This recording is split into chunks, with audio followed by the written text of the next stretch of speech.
Apa yang Pak Cak nak habaq kali ni? Jom kita tengok.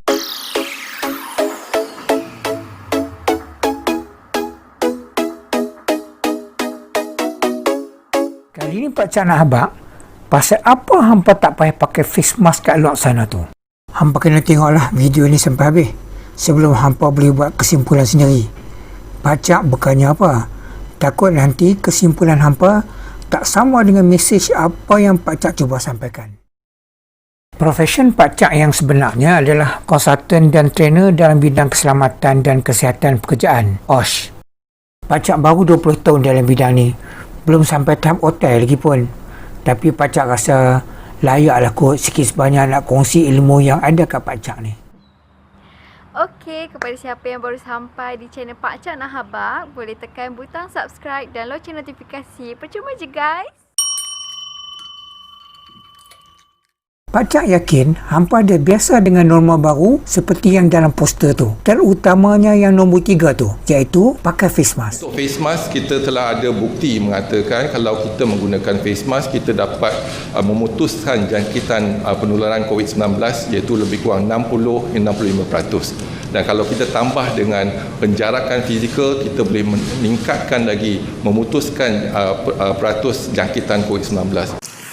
Antara kesalahan engkar arahan PKPP termasuklah aktiviti yang melibatkan kehadiran orang ramai yang menyukarkan penjarakan sosial dan juga tidak memakai pelitup muka. Pak Cak cukup yakin hampa semua mesti tertanya-tanya pasal apa tak apa pula Pak Angah Hisham, Pak Lumae, ahli-ahli parlimen tak pakai pun face mask kat luar sana. Kalau nak diikutkan, mereka yang suruh kita pakai face mask. Apapun, jom kita bincang secara berilmiah, rasional, bukan emosional. Jom kita tengok semula poster norma baru daripada makan tuyu ni. Selain daripada memakai face mask adalah sama pentingnya untuk menjaga penjarakan fizikal dan kebersihan diri. Ni diagram yang Pak Cak selalu duk ajar OSH practitioner, especially SHO. Kalau hampa faham diagram ni, hampa akan faham pasal apa apabila dah ada penjarakan fizikal, basically kita tak perlu lagi PPE. Maksudnya dalam kes ni, tak perlu lagi nak pakai face mask. Pak Cak akan buat video detail pasal benda ni lagi. So, siapa yang minat, lepas ni boleh follow channel Pak Cak ni. Ni contoh penjarakan fizikal yang biasa dan yang luar biasa. Daripada tadi Pak Cak duk cakap mask tu, maksud Pak Cak face mask lah. Hampa jangan duk pasal bubuh face mask yang macam ni pula. Ni dah cerita lain pula ni. Ni face mask yang Pak Cak nak cerita ni. Pak Cak akan buat video khusus macam mana cara nak pakai face mask yang betul-betul fit kat muka macam yang anak Pak Cak pakai tu. Face mask kat luar sana tu macam-macam. Nombor 1 sampai nombor 5 tu face mask lah tu.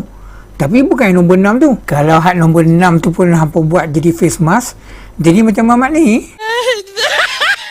Ni pun kes haru juga ni.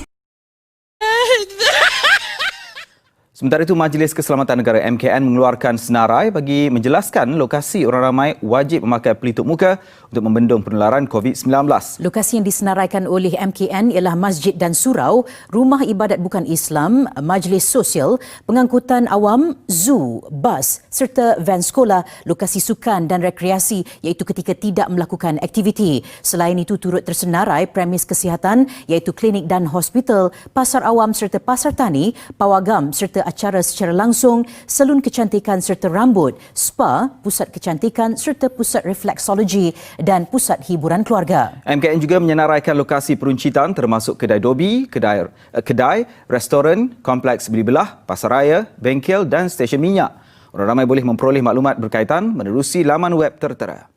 Bahasa mudah daripada senarai ni, mana-mana tempat awam dan sesak, ruang tertutup yang bercampur ramai orang, yang mana hampa tak boleh nak kontrol penjarakan fizikal, hampa kena pakai face mask. Selain daripada tempat tersenarai ni, hampa nak pakai tak pakai, itu hampa punya pilihan lah. Sebagai langkah keselamatan tambahan, hampa pakai lagi cantik. Fungsi face mask kepada makcik cleaner ni lebih kepada tak nak bagi benda-benda luar terpercik masuk ke dalam mulut dia atau lubang hidung dia. Tapi kalaulah kita tengok kat bilik pembedahan pula, fungsi surgical mask yang mereka pakai ni, yang pertama sekali supaya benda-benda yang kat luar seperti nanah ke darah ke tak terpancut masuk dalam mulut atau hidung mereka.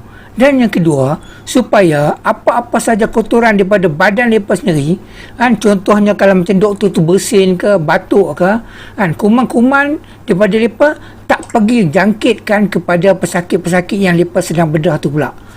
Tu sebenarnya konsep di sebalik pemakaian face mask mereka tu.